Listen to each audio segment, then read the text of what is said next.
Good morning.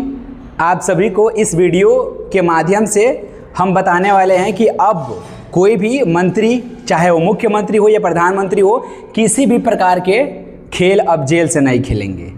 मेरा कहने का मतलब यह है कि केंद्र सरकार ने हाल ही में एक विधेयक पास की है जिसका नाम क्या है, 130वां संविधान संशोधन विधेयक 2025। केंद्र सरकार यानी जो अभी सत्ता में सरकार है यानी बीजेपी की पार्टी ने 20 अगस्त 2025 को संसद बोले तो पार्लियामेंट में एक विधेयक पास करती है जिसको 130वां संविधान संशोधन के नाम से जाना जाता है। इसमें इस संशोधन का लाने का मुख्य उद्देश्य क्या है?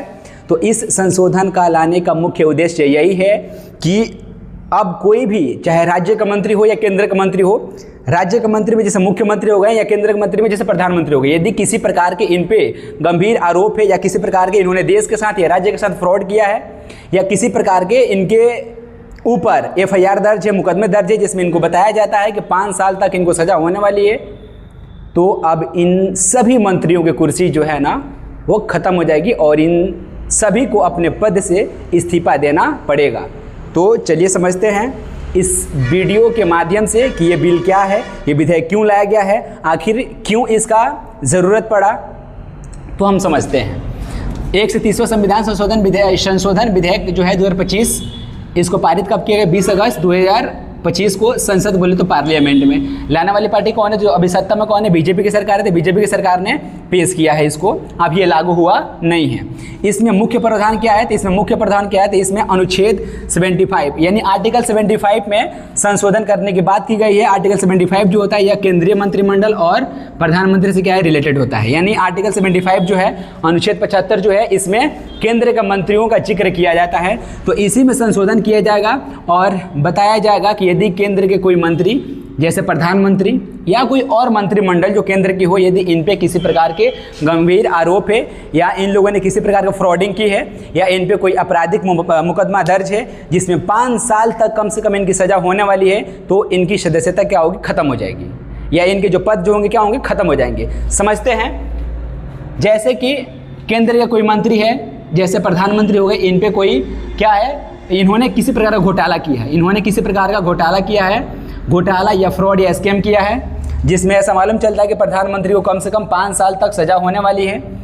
तो यदि इनको पुलिस हिरासत में लेती है और जाके पूछताछ करेगी, इनसे पूछताछ करने यदि 30 दिन तक ये पुलिस की हिरासत में रहते हैं, 30 दिन लगातार इनसे पूछताछ कर रही है और 30 दिन के पहले यदि इनको बेल नहीं मिल रहा है तो 31वां दिन है, ये प्रधानमंत्री क्या करेंगे ना, चुपचाप अपनी कुर्सी बोले तो अपने पद को क्या कर देंगे? छोड़ देंगे। अगर ये नहीं छोड़ेंगे ना तो स्वतः इनके कुर्सी या पद जो है ना वो स्वतः क्या हो जाएगी? खत्म हो जाएगी, स्वतः हट जाएगी। तो जो यहाँ पे इस विधेयक में बताया गया है, जो घोटाला किसी केंद्र का मंत्री पे हो या प्रधानमंत्री जैसे हो गए, वह सेम नियम या सेम जो विधेयक जो है या सेम जो प्रस्ताव जो है वो सभी मंत्रियों के लिए हैं, चाहे वो केंद्र शासित प्रदेश के मंत्री हो या मुख्यमंत्री हो, चाहे किसी राज्य के मुख्यमंत्री हो या मंत्री हो। अब अनुच्छेद 164 में क्या किया गया है? तो अनुच्छेद 164 जो है, इसमें राज्य का मंत्री जैसे मुख्यमंत्री या राज्य का और अन्य मंत्री, यदि इन पे भी किसी प्रकार के आपराधिक मामले हैं या इन्होंने किसी प्रकार के घोटाले किए हैं और ऐसा पाया जाता है, ये मतलब दोषी पाए जाते हैं जिनमें इनको 5 साल तक की सज़ा है, तो इनके साथ भी वही होगा। 30 दिन तक यदि पुलिस की हिरासत में रहते हैं, 30 दिन के पहले यदि पुलिस इनको नहीं छोड़ती है या 30 दिन के पहले या 30 दिन के अंदर इनको यदि बेल नहीं मिलता है तो 31वां दिन इनका भी खेल क्या हो जाएगा? खत्म हो जाएगा। सेम बात अनुच्छेद 239 AA में बताया गया है। ये अनुच्छेद 239 AA जो है ये दिल्ली मंत्रिपरिषद से क्या है, संबंधित है। यानी दिल्ली में यदि कोई मुख्यमंत्री है या कोई मंत्री है जिसपे किसी प्रकार के घोटाले, चाहे वो घोटाला कुछ भी हो, एजुकेशन में हो गया, एग्रीकल्चर में हो गया या सड़क में हो गया या ट्रांसपोर्ट में हो गया, किसी प्रकार के यदि घोटाले करते हैं, घोटाले में यदि ये पाए जाते हैं कि इन पे जो भी मतलब मुकदमा दर्ज है उनमें इनको कम से कम 5 साल या उससे अधिक की सज़ा है, तो इनके साथ भी वही होगा जो अन्य ये केंद्रीय मंत्रिमंडल और राज्य मंत्रिमंडल, चाहे प्रधानमंत्री हो या मुख्यमंत्री हो, जो इन लोगों के साथ है वही क्या है, इन लोगों के साथ है। ये भी अगर 30 दिन तक पुलिस की हिरासत में रहते हैं, 30 दिन के पहले यदि इनको पुलिस नहीं छोड़ती है बेल पे, तो 31वां दिन इनका भी खेल क्या हो जाएगा? खत्म हो जाएगा। यानी ये भी क्या करेगा? अपने पद से इस्तीफा दे देंगे, नहीं देंगे तो इनको स्वतः हटा दिया जाएगा। I mean, मिला जुला के इस बिल या इस विधेयक को पास करने का मुख्य उद्देश्य यह है या पेश करने का मुख्य उद्देश्य यह है कि अब कोई भी मंत्री, चाहे वो राज्य का मुख्यमंत्री हो, चाहे केंद्रीय कोई मंत्री हो, अब जेल से खेल नहीं होगा।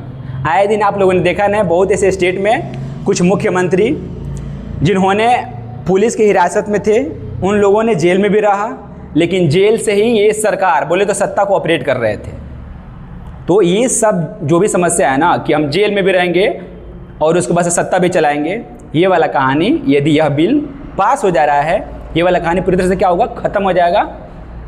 अब इसमें समझते हैं बात क्या है। अभी ये बिल पास नहीं हुआ है, इसको पेश किया गया है।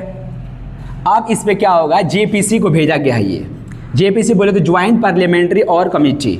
ज्वाइंट पार्लियामेंट्री कमेटी क्या होता है, तो इसमें जो संसद बोले तो पार्लियामेंट के जो स्पीकर होते हैं वो रहेंगे, और राज्यसभा के कुछ मेंबर्स और कुछ लोकसभा के मेंबर्स, ये सभी मेंबर्स इस बिल पे क्या करेंगे, चर्चा करेंगे विस्तार से, सोच बूझ कर फिर ये क्या करेंगे, यदि इस बिल को या इस विधेयक को यदि पास कर दिया इन्होंने, यदि इन्होंने पास कर दिया, पास होते ही क्या होगा, अब सारे मंत्रिमंडल, चाहे केंद्रीय हो या राज्य कि कोई भी मंत्री हो, इन लोगों में खलबली मचेगा। क्योंकि पहले ऐसा नहीं था। पहले क्या था कि जितना घोटाला करना है घोटाला करो, क्या होगा, एफआईआर ही ना होगा, एफआईआर होगा, जेल में जाएंगे, वहीं से खेल करेंगे। आज जेल हुई, कल बेल, फिर परसों से वही खेल। तो ये वाला कहानी जो होगा ख़त्म हो जाएगा यदि ये बिल पास हो रहा है तो। अब इसमें कहना क्या है, देखिए विपक्ष जो है इसमें क्या कर रहा है, कुछ इसके विरोध भी हैं। ये जो भी मैंने विधेयक पेश किया गया है इसके कुछ विरोधी, जैसे विपक्षी पार्टी का कहना यह है कि यह विधेयक जो लाया गया है इससे क्या होगा, लोकतंत्र पे हमला होगा, और जो भी सत्ता में रहेगा वह क्या करेगा, विपक्ष को किसी न किसी तरीके से फंसाने का प्रयास करेगा। यह एक लोकतंत्र के लिए क्या है, मतलब खतरा है। और सत्ता का क्या होगा, इसमें दुरुपयोग होगा। ये विपक्षी पार्टी का कहना, ये हम नहीं बोल रहे हैं, ये कौन बोल रहा है, विपक्ष पार्टी बोल रहे हैं कि इस विधेयक के पास होने से लोकतंत्र पे हमला होने वाला है, और जो भी सत्ता में सरकार रहेगी वो क्या करेगी, विपक्षी दल को किसी न किसी तरीके से फंसाएगी और फिर जेल भेजने का काम करेगी। ये जो है हमारे संविधान पे हमला है, ये हमारे लोकतंत्र पे हमला है। लेकिन वहीं कुछ विपक्षी दल के नेता लोग सपोर्ट कर रहे हैं, क्योंकि बोल रहे हैं कि इस विधेयक आने से मतलब किसी को क्या ही फर्क पड़ेगा। यदि कोई सच्चे मन और श्रद्धा से देश और राज्य की सेवा करना चाहता है फिर तो उसके लिए बिल जो है कुछ नहीं है, कॉमन सी बात है। ये क्या है, यदि जिसके अंदर डर है, जिसके अंदर खोट है, जिसके अंदर घोटाला करने की क्या है, परिकल्पनाएं हैं, वही नेता, वो चाहे केंद्र को हो या राज्य को हो, उन्हीं लोगों क्या है इस बिल से डर होगा, बाकी किसी को नहीं होगा। आपका इस बिल पे या इस विधेयक पे क्या कहना है कमेंट बॉक्स में बताइए। फिर मिलते हैं नेक्स्ट वीडियो में, तब तक के लिए धन्यवाद।